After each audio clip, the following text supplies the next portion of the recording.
خاتون حضور کی خدمت میں حاضر ہوئی اور عرض کی یا رسول اللہ صلی اللہ علیہ وسلم مجھ سے بدکاری سرزد ہو گئی ہے اور میرے پیٹ میں بچہ ہے اور میں چاہتی ہوں کہ آخرت کی سزا کی بجائے دنیا کے اوپر اس کی سزا مجھے دے دی جائے تاکہ میں پاک ہو جاؤں اور صاف ہو جاؤں، کیونکہ آخرت کی سزائیں بہت سخت ہیں۔ اللہ کے محبوب علیہ السلام نے جبریل امین سے ایک دن پوچھا تھا مجھے جہنم کے عذابوں کا ذکر سناؤ، تو عرض کی یا رسول اللہ صلی اللہ علیہ وسلم ہلکا ترین عذاب یہ ہے کہ جہنمی کے پاؤں میں آگ کے جوتے رکھے جائیں گے، باقی اس کے پورے بدن پہ آگ نہیں ہوگی، صرف آگ کے جوتے اس کو پہنائے جائیں گے، لیکن اس کی حدت، گرمی اور شدت اتنی ہوگی یغلی منہما دماغہ، اس کی شدت سے اس کا دماغ پگھل کر ناک اور کانوں کے ذریعے سے باہر آنا شروع ہو جائے گا۔ یہ سب سے ہلکے عذاب کی کیفیت ہے، اور جو عذاب سخت ہیں الیاذ باللہ، اللہ تعالیٰ قرآن مجید میں فرماتا ہے ثم لا يموت فیہا ولا یحیا، اس بڑے عذاب کا ذکر کیا جو جہنمیوں کو دیا جائے گا، فرمایا اس عذاب کی کیفیت یہ ہوگی بندہ نہ جیے گا نہ مرے گا۔ جیے گا اس لیے نہیں کہ آگے اور پیچھے دائیں اور بائیں آگ ہی آگ ہوگی، تو اس آگ میں جینا کو جینا تو نہیں ہوگا، اور مرے گا اس لیے نہیں کہ موت کو موت آ چکی ہوگی۔ تو وہ کتنا سخت عذاب ہوگا الیاذ باللہ کہ ہلکے ترین عذاب کی کیفیت یہ ہے کہ پاؤں میں آگ کا جوتا اور دماغ پگھل کے ناک اور کانوں کے راستے سے باہر آ جائے۔ تو اس نے عرض کی یا رسول اللہ صلی اللہ علیہ وسلم میرے اوپر حد جاری کر دیجئے، اور اس نے کہا کہ میرے پیٹ میں جو ہے وہ بچہ ہے۔ اللہ کے محبوب علیہ السلام نے فرمایا جاؤ جب بچہ پیدا ہو تو پھر آنا۔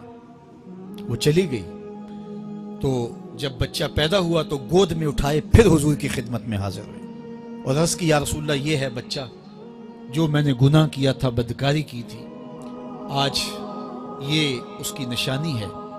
تو اللہ کے محبوب علیہ السلام نے فرمایا کہ اسے لے جاؤ اور اسے دودھ پلاؤ، اور جب یہ کچھ کھانے پینے لگ جائے گا تو پھر آنا۔ کچھ دنوں کے بعد وہ دوبارہ حاضر ہوئی اور اس نے اس بچے کے ہاتھ میں روٹی کا ٹکڑا دیا ہوا تھا، اور عرض کی یا رسول اللہ دیکھ لیجئے اب یہ روٹی کھانے لگ گیا ہے۔ اللہ اکبر۔ تو اللہ کے محبوب نے فرمایا انہیں لے جاؤ اور جا کے انہیں سنگسار کر دو۔ اس کی یہ حد بنتی تھی، اس کو سنگسار کیا اور اس نے خود یہ سزا اپنے لیے قبول کی۔ تو یہ بات ذہن نشین کیجئے کہ یہ وہ لوگ تھے کہ جن سے کبھی کوئی گناہ سرزد ہو جاتا تو وہ جلد توبہ کرتے، اور اس کی بڑی سے بڑی حد اور سزا بھی ہوتی تو وہ بھی کاٹنے کے لیے تیار ہو جاتے۔ میں اور آپ دیکھیں کہ ہماری زندگی میں اگر گناہ ہیں اور ہمیں سچی توبہ کی توفیق بھی نصیب نہیں ہے، اور آئندہ نہ کرنے کا عزم مصمم ہو، پکا ارادہ ہو کہ یہ گناہ زندگی میں دوبارہ نہیں کروں گا، الگ بات ہے کہ پھر دوبارہ اس سے سرزد ہو جائے، لیکن جب وہ توبہ کر رہا ہو تو اس وقت اس کا پختہ عزم ہو، اور اس کے دل کے کسی گوشے میں نہ ہو کہ چلو میں توبہ کر لیتا ہوں اور پھر ہو گیا تو پھر کر لوں گا، پکا عزم ہو کہ دوبارہ یہ گناہ نہیں کروں گا۔ اور اگر زبان سے توبہ توبہ کر رہا ہو اور دل میں ہو کہ ٹھیک ہے یہ تو صبح بھی مجھ سے عمل بد سرزد ہونا ہے، تو اللہ تعالیٰ سے یہ مذاق کرنے والی بات ہے، اور اللہ تعالیٰ سے جو مذاق کرتا ہے وہ کہاں کھڑا ہے وہ خود سوچ لے۔ وہ کیا کسی نے کہا تھا کہ توبہ کی پھر توبہ کر کے توڑ دی، میری اس توبہ پہ توبہ کر اٹھی۔ تو ایسی توبہ نہیں ہے کہ جو رسماً کسی مجلس میں چلے گئے، کسی اجتماع میں چلے گئے تو سب لوگوں نے توبہ کی تو وہ بھی توبہ کرتا رہا، لیکن اس کا عزم مصمم پختہ ارادہ نہیں تھا گناہوں کو چھوڑنے کا، تو یہ توبہ نہیں، یہ مذاق ہے۔ اس لیے اللہ کے حضور سچی توبہ یہ ہے کہ ماں قبل کے گناہوں سے مٹی کے گھروندے پاؤں پہ بناتا ہے اور انہیں مسمار کر دیتا ہے۔ وہ کبھی آپ نے دیکھا ہوگا کہ بچے ریت میں اپنا پاؤں رکھ کر کے اوپر سے ریت تھپک لیتے ہیں اور پھر پاؤں ہولے سے نکال لیتے ہیں، بچ جائے تو بڑے خوش ہوتے ہیں، اور جب کھیل ختم ہو جاتے ہیں تو اسے گرا دیتے ہیں اپنے ہاتھوں سے۔ بہلول بھی اسی شغل میں لگا ہوا ہے، بہلول یہ کام کر رہا ہے، گروندے بناتا ہے گراتا ہے، گروندے بناتا ہے گراتا ہے۔ بادشاہ گزرا، پوچھا بہلول کیا کر رہے ہو؟ ہنس کے کہا جنت کے مکان بنا رہا ہوں۔ کہا بیچتے ہو؟ ہاں بیچتا ہوں. کتنے کا؟ 10 روپے کا، سیل لگائی ہوئی ہے. بادشاہ مسکرا کے گزر گیا. دیوانہ ہے، مجنوں ہے، اپنی موج میں لگا ہے. پیچھے سے ملکہ زبیدہ بھی آ رہی تھی. اس نے بھی دیکھا. کہا بہلول کیا کر رہے ہو؟ کہا جنت کے مکان بنا رہا ہوں.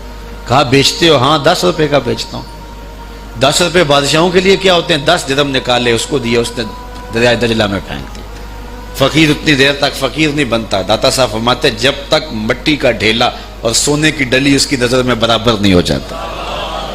اور ایک مکان کے گرد، ایک وہ گھروندے کے گرد دائرہ لگایا. کہا یہ تیرا ہوا. ملکہ گزر گئی. بادشاہ بھی چلا گیا. شام کو اپنے محل میں پہنچے. بادشاہ سویا. منظر جاگا کہ حشر کا دن ہے، پھر جنت کا منظر ہے. جنت میں بڑے بڑے خوبصورت مکان ہیں. ایک مکان تو بڑا ہی اچھا لگا، تو جی چاہا کہ اس مکان کو دیکھوں. تو جب قریب گیا تو دروازے پہ لکھا تھا ملکہ زبیدہ. شوق سے آگے بڑھا تو دربان نے روک دیا. کہا یہ ملکہ کا ہے. کہا وہ میری ہی ملکہ ہے. کہا دنیا کے ضابطے اور ہیں، آخرت کے ضابطے اور ہیں. بادشاہ کی آنکھ کھل گئی، بے چین ہو گیا. ملکہ کو بیدار کیا. کہا تو کون سا نیک عمل کیا ہے؟ میں نے جنت میں تیرا یوں محل دیکھا. ملکہ کہنے لگی وہی معمول کی نمازیں، وہی سب کچھ، کوئی نیا کام تو میں نے کیا نہیں. ہاں یاد آیا، کل گزر رہی تھی، دجلہ کا کنارہ تھا، وہ جسے لوگ مجذوب کہتے ہیں، وہ جو دیوانہ کہلاتا ہے، وہ بہلول، وہ جنت کے محل کہتا تھا، وہ بنا رہا تھا. میں نے کہا چلو کوئی بات نہیں، فقیر ہے، 10 روپے کیا ہوتے ہیں. تو میں نے 10 روپے کا ایک محل خریدا تھا. بادشاہ سر پکڑ کے بیٹھ گیا. وہ تو مجھے بھی کہتا تھا. میں دیوانے کی بات سمجھ کے گزر گیا. اگلے دن بادشاہ قصدن گزرا. جب قصدن گزرا نا تو دل دھڑک رہا تھا کہ کہیں مجذوب پھر آج مل جائے اور اسی موج میں ہو تو کام بن جائے. دیکھا تو بہلول وہاں بیٹھا ہوا ہے. آگے بڑھ کے دیکھا تو کام بھی وہی. بادشاہ پھر رک گیا. پوچھا اب بہلول کیا کر رہے ہو؟ اب دل دھڑک رہا تھا کہ مجذوب ہے، کوئی اور بات کہہ دے تو چلو اچھا ہو کہ وہی جواب دے دے. اس نے وہی جواب دیا، جنت کے محل بنا رہا ہوں. بادشاہ کا کچھ دل ٹھہرا. پھر کہا اچھا بیچتے بھی ہو؟ ہاں ہاں بیچنے کے لیے بنا رہا ہوں. بادشاہ ادھر جیب میں ہاتھ ڈال رہا ہے اور ادھر پوچھ رہا ہے کتنے کا؟ کہا آدھی حکومت لگے گی. کہا کل تو 10 روپے کے بتا رہے تھے. کہا کل تم نے دیکھا نہیں تھا، آج سودا دیکھ کے لے رہے ہو. اللہ تعالیٰ ارشاد فرماتا ہے انما تنذر من اتبع ذکر وخشی الرحمن بالغیب. جو ان ڈٹھے سودے کرتے ہیں، جو بغیر دیکھ کے کرتے ہیں. اچھا چلو ایک خوشخبری میں آپ کو بھی سناؤں، اور وہ خوشخبری رسول اللہ کی زبان سے. حضور نے فرمایا طوبی لمن رآنی وآمن بی وطوبی 7 مرات من لم یرانی وآمن بی. فرمایا صحابہ تمہیں مبارک ہو ایمان کی کہ تم نے مجھے دیکھا اور میرے اوپر ایمان لائے. اور کہا انہیں 7 مبارکیں ہوں جنہوں نے مجھے دیکھا بھی نہیں ہوگا اور پھر بھی ایمان لائیں گے. انما تنذر من اتبع ذکر وخشی الرحمن بالغیب فبشرہ بمغفرۃ واجر کریم. ان کو بشارت دے دیجئے بڑی عزت والے اجر کی اور خوشخبری بھی. تو جس اجر کو میرا رب بھی کریم کہہ رہا ہے وہ اجر کیسا ہوگا. تو یہاں تو لہجہ دم توڑتا ہے اور الفاظ ساتھ نہیں دیتے کہ اجر کریم کی کیا تعریف کریں جس اجر کو میرے رب ہے. لا فضل لعربی علی اعجمی. کسی عربی کو اجمی پر کوئی فضیلت نہیں ہے، اور کسی اجمی کو کسی عربی پر کوئی فضیلت نہیں ہے. کسی گورے کو کالے پر، کسی کالے کو گورے پر کوئی فضیلت نہیں. فضیلت کا معیار صرف تقوی ہے. ہمارے آج بھی ہندوانہ رسمیں ختم نہیں ہو رہی. دولت کی تقسیم پر، امیر غریب کی بنیاد پر اس معاشرے میں تقسیم موجود ہے. ہمارے دیہاتوں میں چودھری اور کمی کی بنیاد پر تقسیم موجود ہے. رعایا اور حکمرانوں کی بنیاد پر یہاں تقسیمیں موجود ہیں.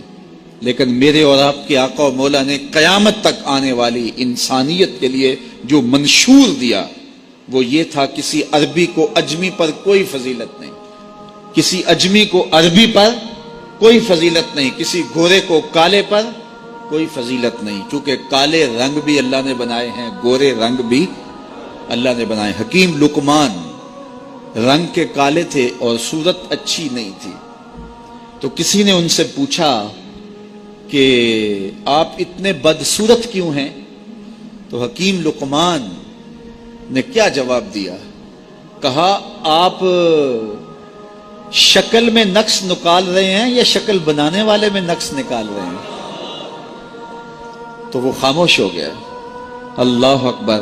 تو یہ اللہ نے بنایا ہے نا, اس نے کانٹا بھی اس نے پیدا کیا ہے, پھول بھی اس نے پیدا کیا ہے, چہروں کی رنگت اس نے بنائی ہے, کسی میں کوئی رنگ بھر دیا, کسی نے کوئی رنگ بھر دیا. تو رنگوں کی بنیاد پر, نسب کی بنیاد پر کوئی افضل, کوئی اشرف, کوئی اعلیٰ, کوئی بد, یہ نہیں ہے, بلکہ معیار جو دیا گیا وہ کیا تھا؟ تقوی. ان اکرمکم عند اللہ اتقاکم, جو زیادہ متقی ہے اللہ کے نزدیک وہی معزز ہے, وہی معتبر ہے. پھر حضور علیہ الصلوۃ والسلام نے عورتوں کے بارے میں تاکید کی کہ وہ تمہاری زیر دست ہیں, ان کی ملک کچھ نہیں ہوتا اور کمزور ہیں, ان کے بارے اللہ سے ڈرنا. اور حضور نے ان کے ساتھ حسن سلوک کرنے کی وصیت کی. پھر غلاموں کے ساتھ حسن سلوک کرنے کا حضور نے درس دیا کہ جو خود کھاتے ہو وہ انہیں کھلاؤ, جو خود پیتے ہو انہیں پلاؤ, جو خود پہنتے ہو انہیں پہناؤ.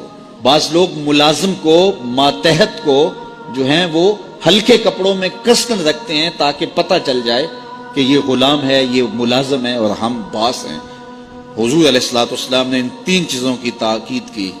پھر حضور نے ہمسایوں کے حقوق کے حوالے سے بات کی, اور صحابہ فرماتے ہیں کہ اتنی بار حضور نے تاکید کی کہ ہمیں یہ گمان ہوا کہیں وراثت کے اندر حقدار نہ ٹھہرا دیا جائے. تو ہمسایوں کے حقوق کے حوالے سے حضور نے تاکید ارشاد فرمائی. پھر حضور نے 3 باتوں کی تاکید فرمائی. پہلی بات, عمل میں اخلاص پیدا کرو, چونکہ عمل کا خلوص ہی قبولیت کا سبب و ذریعہ ہے. اگر عمل میں خلوص نہیں تو کچھ بھی پلے نہیں ہے. دوسری بات, حاکموں کو وصیت کرنا, جو بادشاہ وقت ہوں, حاکم ہوں, ان کو خیر کی بات کہنا, ان کو بتانا, ان کا قبلہ درست کرنے کی کوشش کرنا, یہ ذمہ داری ہے قوم کے اوپر. تیسری بات کی حضور نے یہ وصیت فرمائی, لزوم و جماعت المسلمین, مسلمانوں کی جماعت سے الگ نہ ہونا, الگ الگ ٹولیوں میں نہ بٹنا, لابیاں نہ بنانا, گروہ بندیاں نہ کرنا, جماعت کے ساتھ جڑ کے رہنا, فرقہ بندی سے بچنا اور جماعت وحدہ کا ساتھ دینا. حضور نے فرمائی, تابعوا السواد الاعظم فإنه من شذ شذ فی النار, جو بڑی جماعت ہے, سواد اعظم ہے, ان کے ساتھ رہنا, جو ان سے بچھڑ گیا وہ جہنم میں ڈالا جائے گا. در ماہی دا چھوڑی ناہی, نہیں تے ہو جاویں گا روگی, جیڑی بکری اجڑوں وچھڑی او بگیاڑا جوگی. اس لیے لزوم و جماعت المسلمین, مسلمانوں کی جماعت کے ساتھ قائم رہنا. پھر حضور علیہ الصلوۃ والسلام نے فرمایا, اے امت مسلمہ, میں تمہیں لاوارث نہیں چھوڑ کے جا رہا, میں تمہارے اندر 2 بھاری چیزیں چھوڑ کے جا رہا ہوں, اور اگر تم ان کو مضبوطی سے تھام لوگے, میں ضمانت دیتا ہوں تم کبھی بھی گمراہ نہیں ہوگے. ایک